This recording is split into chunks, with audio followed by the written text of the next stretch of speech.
gua Liverpool harus ngambil sih juara Liga Inggris daripada Chelsea ataupun Arsenal. Walaupun gua benci banget sama Liverpool, gua fans MU sejati, gua tetap ngedukung Liverpool untuk kali ini.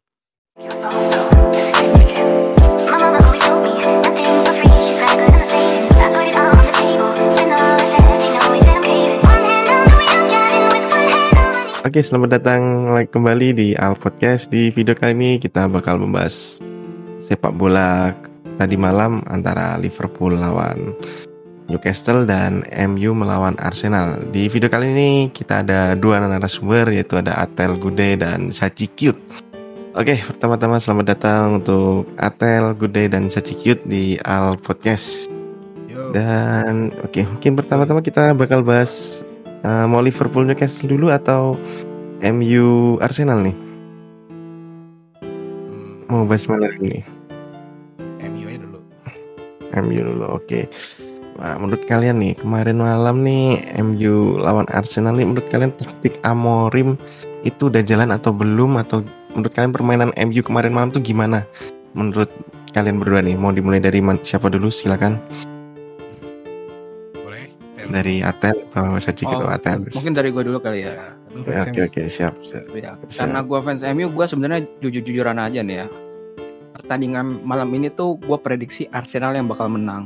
Jalannya pertandingan pun ya 50-50 lah. Nggak ada Arsenal memimpin, nggak ada MU memimpin. Tapi yang bisa kita lihat bahwa set piece dari Arsenal ini sangat baik daripada permainan serangan balik dari Manchester United. Itu sih. Menurut Sachi Cute gimana? Ya kalau menurut gua dari babak 1 bisa dilihat Arsenal sama MU tuh belum yang kayak kelihatan lebih unggul mana gitu di babak 1 ya. Bisa menyerang-menyerangnya kayak masih sama-sama unggul. Cuman di babak 2 baru mulai kayak Arsenal lebih sering nyerang. MU kayak kesusahan buat umpan bola ke depan. Ya sama itu juga set piece-nya Arsenal masih ngeri ya sampai sekarang ya. Belum. Walaupun Gabriel kemarin nggak ada. Ya betul. Menurut saya sih Arsenal musim ini emang lagi ngeri-ngerinya. Jadi taktik dari Arteta emang lagi sedang jalan-jalannya juga di Arsenal. Dan yang kedua nih, menurut kalian nih dengan datangnya Ruben Amorim nih ke MU, kan pasti ada rotasi-rotasi pemain tuh. Menurut kalian tuh setuju nggak sih Ruben Amorim udah berapa pertandingan ini sering rotasi pemain? Setuju nggak kalian dengan itu? Dan alasannya apa kalau kalian setuju? Oke, mulai dari siapa? Sachi atau Atel? Dari gue dulu mungkin ya. Oke, kalau gue tuh sebenarnya singkat aja sih melihat permainan dari Ruben Amorim ini ya. Kalau kita lihat di pertandingan-pertandingan sebelumnya, Ruben Amorim ini selalu mengganti pemain-pemainnya, dari yang strikernya Højlund atau enggak si Zirkzee atau enggak Garnacho amat diganti juga, Rashford, dan back-backnya pun diganti juga kan. Enggak selalu tetap lah, ada Maguire, ada De Ligt, ada Mazraoui dan lain-lain. Dan yang paling gua soroti itu adalah permainan dari Manchester United ini, karena gue lihat perbedaannya tuh sangat signifikan ya. Apalagi kemarin lawan Arsenal tuh kan, pas set piece-nya dari Bruno ngoper ke Anthony dan nyaris saja gol. Tapi sayangnya kita tahu sendiri bahwa pertandingan Arsenal sama MU ini bukan tolak ukur permainan dari Ruben Amorim menurut gua. Tolak ukurnya itu bisa dilihat nanti ketika selesai jeda transfer dari Januari, kalau enggak musim depan. Itu sih. Nah, menurut Sachi? Ya sama, masih bertahap, belum yang kayak langsung klop banget. Karena masih sering rotasi kan. Butuh proses ya berarti ya, masih butuh proses. Ya, oke. Nah, menurut gua jawaban dari Atal tadi benar, set piece dari Bruno ke Anthony kemarin, ngeri Anthony dimasukin juga bisa jadi pemecah kebuntuan kemarin menurut saya, tapi ternyata itu ya susah juga bek Arsenal untuk ditembus. Oke, yang ketiga Rayanya sih yang repot. Raya emang lagi bagus-bagusnya juga 2 musim ini di Arsenal. 3 musim sih dia. Emang 3 ya? 2 ya? 3 musim. Oke, yang ketiga nih, menurut kalian nih bulan Desember ini kan bursa transfer nih. Habis ini Januari kan.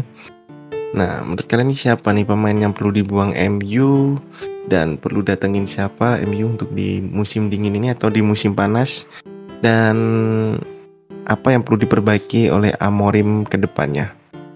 Kalau dari gue ya, kalau dari match semalam tapi ya, karena gue jarang Betul, nonton. silakan. Match semalam tuh menurut gue kayak Bruno Fernandes tuh kurang jadi double pivot sama si Ugarte itu. Bruno Fernandes lebih cocok soalnya yang belakangnya pivotnya 2. Karena dia sering ngelakuin blunder juga kan, kayak hilang bola lah karena mikir lama apa gitu kan. Ya, jadi menurut gue mungkin butuh gelandang pivot yang apa ya, yang cepet lah ngopernya, nggak mikir lama. Kalau dari Atal? Kalau dari gua, kalau misalkan melihat dari pertandingan yang melawan Arsenal ya, ini menurut gua nggak hanya dari Arsenal sih, dari sebelumnya ya, dari lawan Bodo atau dari Everton tuh yang gua lihat tuh dari wingbacknya. Menurut gua di wingback kiri dan kanan tuh sebenarnya MU tuh kesusahan ya nyari orang yang pemain yang pas untuk di posisi itu. Kalau kita lihat pas di back kiri, di wingback kiri, Malacia ini kurang menurut gua. Apalagi dia kan baru banget, ya nggak main lah 500 hari kalau nggak salah menurut gua. Menurut gua juga kalau misalkan Diego Dalot ini main tuh kayaknya tuh selalu aja kadang bagus banget, kadang jelek banget. Tapi menurut gua kebanyakan ya jelek kalau Diego Dalot ini. Makanya MU di bursa transfer nanti menurut gua harus datengin salah satu wingback. Kemudian benar yang dikatakan Zaci tadi tentang gelandang bertahan MU ini sangat kurang. Menurut gua Bruno Fernandes itu harus ditempatin di depan dan dikasih free roll, karena ketika Bruno terlalu diatur-atur dia tuh nggak mengeluarkan potensi terbaiknya. Dan satu lagi sih yang gue lihat dari jeleknya permainan MU versus Arsenal ini adalah si Garnacho. Menurut gue Garnacho jelek banget, kalau bisa diganti dah daripada nunggu kelamaan. Itu sih kalau dari gue. Nah, betul. Bruno Fernandes tuh emang dia maunya tuh diberi free roll tipikal kayak Marcelino kemarin lah waktu lawan Arab. Nah, dia kalau diatur-atur makin nggak keluar potensinya. Dan menurut gua sih untuk dua gelandang yang di belakang itu si Bruno, mungkin kita MU udah punya Kobbie Mainoo dan Ugarte, cuma ya pelapisnya aja yang kurang. Dan menurut kalian nih Casemiro tuh layak dijual nggak sih? Menurut kalian berdua? Menurut gue ya, kalau Ugarte semalam layak dijual ya Casemiro. Kalau dari Atel, dari fans MU sendiri? Kalau menurut gue sih enggak layak sih. Soalnya selagi belum dapat pengganti dari Casemiro, gue nggak bisa menemukan pemain gelandang tuh yang kayak Casemiro. Jadi menurut gua kalau lu pengen ngejual Casemiro, lu harus dapat dulu gelandang yang setipe kayak Casemiro, baru bisa ngejual. Lalu nih, setuju nggak ini katanya kan Amorim bakal bawa beberapa pemain dari Sporting nih. Contoh aja misal Gyökeres nih, katanya mau didatengin ditukar Zirkzee nih. Menurut kalian setuju nggak sih dengan kedatangan Gyökeres dengan tukar Zirkzee itu? Dari Atel dulu mungkin, fans MU. Kalau misalkan disuruh tuker Gyökeres sama Zirkzee, gue pilih enggak sih. Gue lebih pilih back bertahannya yang muda tuh Diomande. Kalau lo tahu Diomande, kalau enggak sayap kirinya dari Sporting, gue lupa namanya siapa. Kalau nggak salah Inacio dah. Atau enggak siapa gue lupa pokoknya. Inacio back. Trincao. Oh, mantan pemain Barca. Nah itu menurut gue itu Trincao yang harus dibeli MU, karena kita sendiri bahwa Garnacho ini menurut gue nggak bisa bermain layaknya Trincao ini di MU. Dan kalau misalkan kita lihat lagi kalau pertandingan Manchester United di Amorim sama Sportingnya Amorim ini, itu lebih banyak ngandelin ketahanan, endurance. Dan gue lihat di MU ini belum banyak pemain yang punya ketahanan yang lebih tinggi, kecuali ya Mas Rowi, De Ligt, Bruno, Ugarte, dan sisanya ya jelek menurut gue. Gitu sih kalau dari gue. Dari Sachi? Apa tadi yang Gyökeres ya, tukar sama Zirkzee? Ya, Gyökeres ditukar sama Zirkzee. Ya, betul. Kurang setuju sih, beda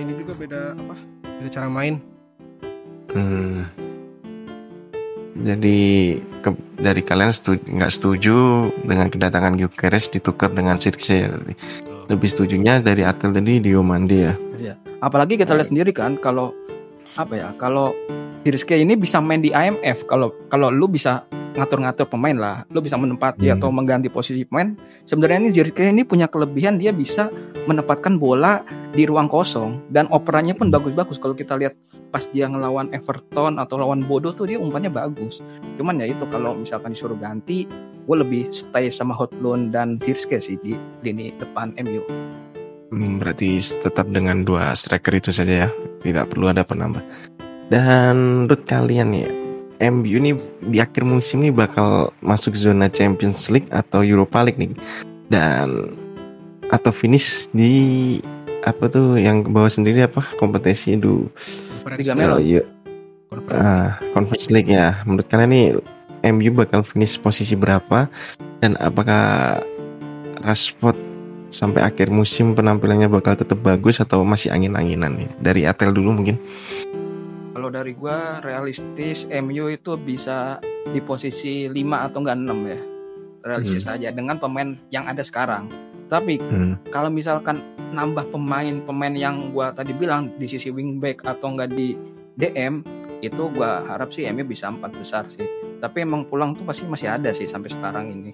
Jadi ya harapan gue sih bisa lolos lah ke Liga Eropa.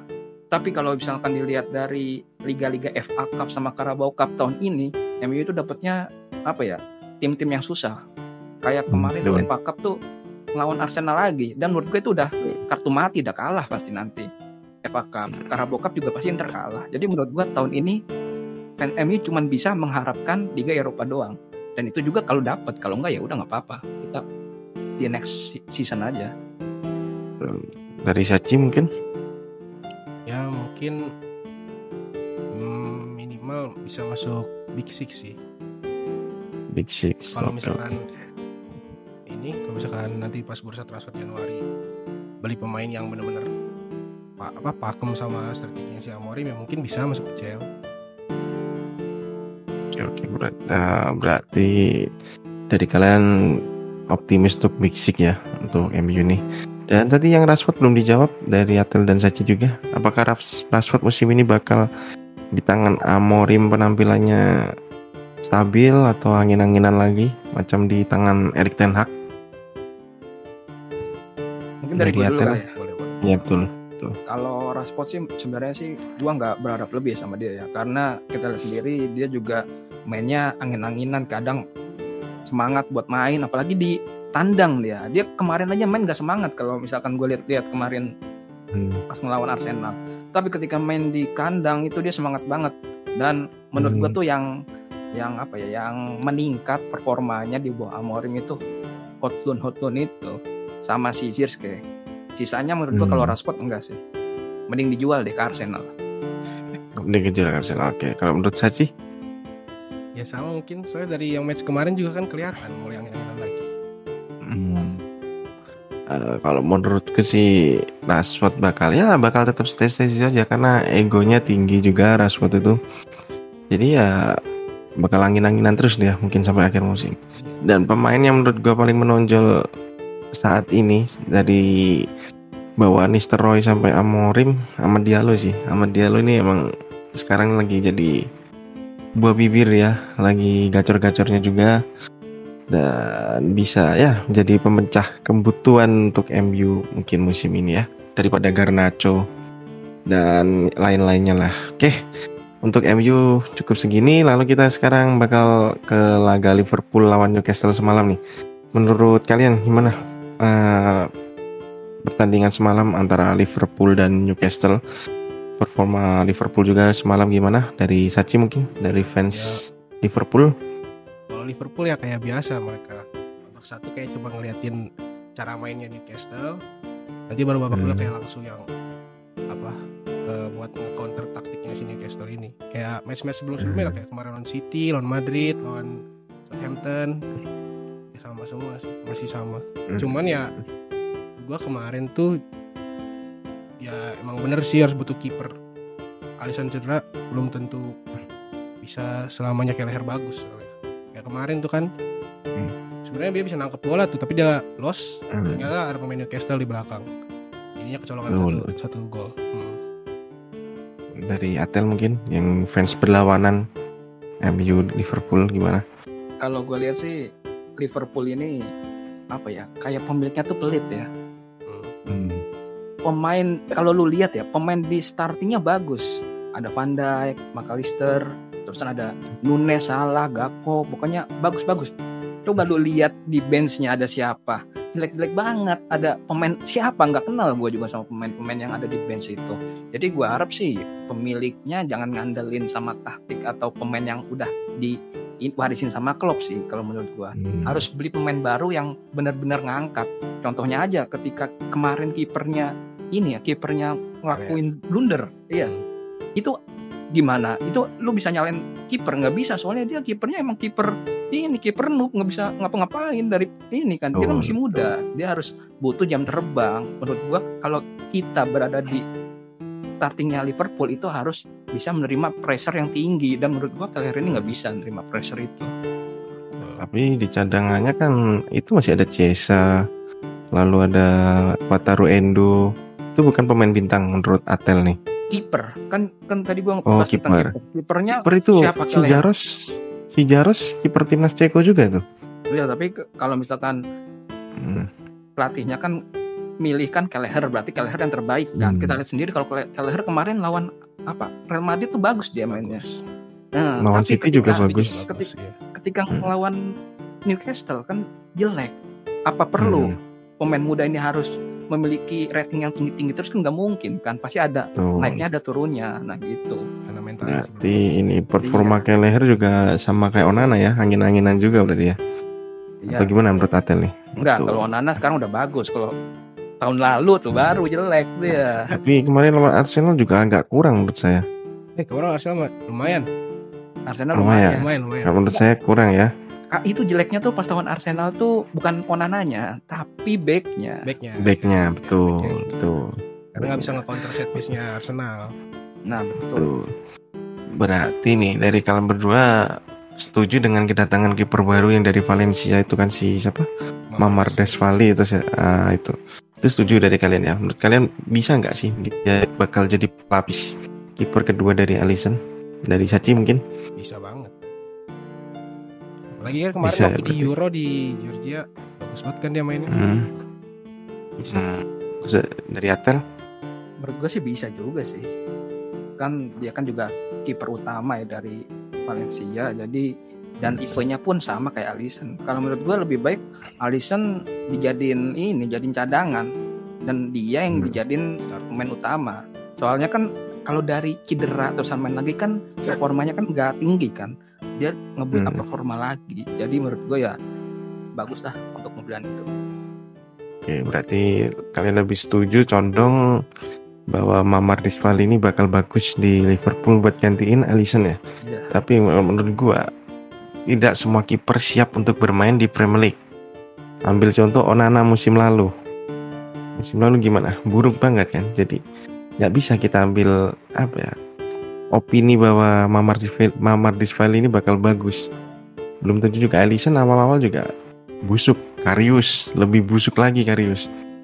Kiper Liverpool mana ada yang bagus? Mignolet padahal udah lama main di Premier League juga busuk. Nggak ada. Jadi untuk kiper sih di Premier League menurut gue belum bisa dinilai bagus tidaknya ya. Jadi tinggal lihat aja performa dia di laga kalau dia main. Oke, jadi yang selanjutnya untuk mungkin ya Liverpool sekarang kan lagi di pucuk nih. Apakah bakal di akhir musim tetap bakal di pucuk atau bakal tergeser nih dengan Chelsea yang sedang naik daunnya dengan Enzo Maresca atau dengan Arsenal atau dengan City? Apakah tetap stay di pucuk nih menurut Sachi atau Atel? Sachi dulu nih dari fans Liverpool. Bakal stay sih. Sampai akhir season. Sebagai bakal juara Premier League ya menurut Sachi nih. Premier League doang atau sama Liga Champions? Ini Liga Champions juga lagi tinggi juga kan? Posisinya lagi pucuk tuh, dingin tuh. Cuma Liga Champions kan belum yang knock off-nya masih. Nah, berarti untuk Liga Champions masih belum optimis juara ya berarti untuk Sachi ya. Itu dari Atel mungkin. Kalau gua sih sama sih kayak Zaci. Karena kita lihat sendiri bahwa Liverpool ini dari segi permainan konsisten ya. Dan menurut gua Liverpool harus ngambil sih juara Liga Inggris daripada Chelsea ataupun Arsenal. Walaupun gua benci banget sama Liverpool, gua fans MU sejati, gua tetap ngedukung Liverpool untuk kali ini. Berarti setuju ya bahwa Liverpool juara musim ini tuh setuju ya? Setuju banget. Dengan Arne Slotnya yang baru ngelatih musim ini, Klopp ternyata nggak kayak Erik ten Hag flop udah beberapa musim, berarti setuju ya Tel ya? Itu hoki sih maksudnya, warisan dari Klopp yang menurut gua nggak tergantikan. Tapi warisan dari MU juga bagus-bagus menurut gua tuh sebelum Erik ten Hag tuh. Bagus, ada Ronaldo, McTominay. Bagus. McTominay gacor kan sekarang di Napoli. Enggak sih menurut itu siapa? Gimana tuh? Mediocre sih, McTominay. Mediocre. Elanga emang bagus Elanga. Lagi bagus-bagus yang gendong Nottingham. Menurut gue bagus juga, dibuang juga. Lari doang itu di Nottingham juga udah lari. Terus ada Facundo Pellistri juga bagus tuh. Erik ten Hag banyak loh. Kalau bagus dia pasti ke Barcelona atau enggak Real Madrid. Dia mainnya ke Liga Yunani, Facundo itu. Martial juga tuh. Ke Yunani juga dia. Ronaldo juga dilepas tuh. Ke Arab. Kalau pemain MU bagus itu, dia mainnya ke Real Madrid, terusan ke Barcelona, ke Munchen, ke City, gitu kalau bagus. Ujung-ujungnya jadi rasa Belanda sekarang MU kan? Ya, kalau sama ya. Berarti kan ini Amorim ini warisan Belanda kan? Berarti bisa jadi flop juga dong nanti ke depannya kan. Gak kayak Arne Slot bukan hoki. Arne Slot menurut gue lebih memanfaatkan pemain yang ada sih. Lebih jalan. Kalau Erik ten Hag tuh lebih maksain pemain yang dia mau. Jadi menurut gue bukan hoki sih faktor Arne Slot, karena faktor kepintaran dia manfaatin pemain. Menurut gue sih ya. Lalu satu lagi belum dijawab tadi Atel. Apakah Liverpool bakal juara Liga Champions musim ini? Enggak sih. Liga Champions banyak faktornya ya. Dan Real Madrid kita tahu sendiri, walaupun taktiknya old school, terusan dia nggak bisa possession lama, tapi pemainnya Real Madrid bagus. Kalau kita lihat Barcelona juga bagus, Barcelona dengan pemain mudanya. Terusan City juga pasti akan all out lah di Liga Champions menurut gua, karena dia di Liga Inggris udah kayak ya udah nggak ada harapan lagi lah untuk juara Liga Inggris. Arsenal pun sama, tapi menurut gua Arsenal ini mempunyai peluang yang tipis karena Arsenal hanya mengandalkan set piece aja, nggak kayak Barcelona, Munchen, Real Madrid, PSG pun juga sekarang udah nggak kayak kemarin yang jor-joran beli pemain mahal. PSG sekarang tuh ngandelin pemain muda. Dan menurut gua ya kontender ya Liverpool juga masuk. Cuman kalau untuk juara sih gua belum bisa nebak sih untuk sekarang ini. Sekarang belum bisa nebak. Oke, satu pertanyaan terakhir nih. Menurut kalian nih, Mohamed Salah ini wajib diperpanjang atau enggak kontraknya? Dan juga apa efek dia nanti buat Liverpool jika diperpanjang kontraknya? Mungkin dari Sachi dulu. Liverpool masih butuh Mohamed Salah. Berarti masih butuh diperpanjangkan karena infonya Inter bakal ngambil, mau dicomot tuh sama Inter. Gimana? Menurut Sachi wajib diperpanjang berarti ya? Masih ada efek besar ya? Ya mungkin setahun lagi, semusim lagi lah. Maksudnya musim ini sama musim depan mungkin. Sampai kemungkinan dia nggak mau kalau semusim doang. Dia mintanya jangka panjang tuh. Iya sih. Maksudnya menurut Sachi berarti belum nemu yang bisa gantiin dia. Kayak Chiesa juga kan belum pernah main sih, tapi waktu itu kayak ya gitu. Belum dicoba Chiesa, masih dikasih main berapa kali. Masih di kiri nyobain. Tuh. Jadi menurut Sachi masih perlu diperpanjang ya. Semusim ya, betul. Dari Atel mungkin? Kalau gua sih sebagai fans MU yang suka banget sama Liverpool, gua sih nyaranin sih buat dijual sih.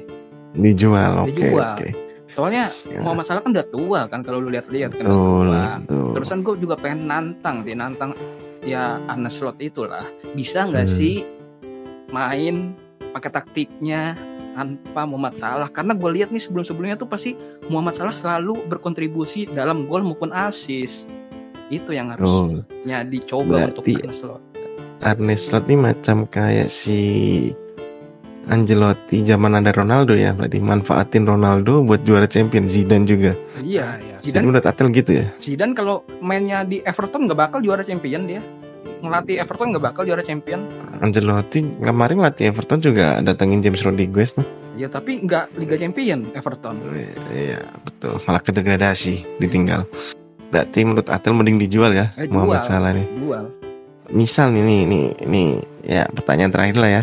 Darwin Nunes nih ditukar sama striker MU. Setuju nggak dari kalian berdua nih dari fans MU Liverpool nih? Siapa dulu striker MU-nya? Ya, Højlund atau Zirkzee terserah. Mau siapa? Atau tukar dengan back atau mungkin dari fans Liverpool dulu, setuju nggak Darwin Nunes ditukar dengan pemain MU lah? Misal nih lu mau pilih siapa gitu? Darwin Nunes ditukar Siapa ya? Misal aja si Amorim udahlah stres gua kasih Rashford sama si Anthony gitu. Setuju nggak lo? Itu sama aja. Kalau dikasih The Light gitu kan biar dua Belanda gitu baiknya kan, Virgil sama The Light. Setuju nggak? Enggak setuju sih. Enggak setuju. Oke, kalau dari pihak fans MU nih, misal dikasih Darwin Nunes plus Mohamed Salah, tapi tukernya Højlund sama Zirkzee gimana? Setuju nggak? Nggak setuju. Cuman kalau misalkan Nunes ditukar sama pemain MU, gue setuju. Ada salah satu striker berkelas lah di MU yang menurut gue punya potensi. Namanya Ethan Whitney. Waduh, yang keturunan Malaysia itu. Manchester U21. Nah, itu cocok yang keturunan Malaysia kan itu? Iya, keturunan cocok Malaysia untuk dibarter untuk sama Nunes. Tapi kalau gantiin Zirkzee atau enggak gantiin Kido Obi Martin itu juga nggak bisa. Kido belum. Oh, ditukar sama Mason Mount juga masih nggak mau Atel berarti? Nggak mau. Eriksen mungkin. Eriksen ganti Mo Salah nggak apa-apa dah. Oh, ganti Mo Salah nggak apa-apa. Nggak sebanding dong. Nggak sebanding berarti ya. Oke, thank you untuk semua untuk podcast hari ini. Terima kasih. Kita nanti berjumpa lagi di podcast Al Podcast selanjutnya. Terima kasih. Sampai jumpa lagi.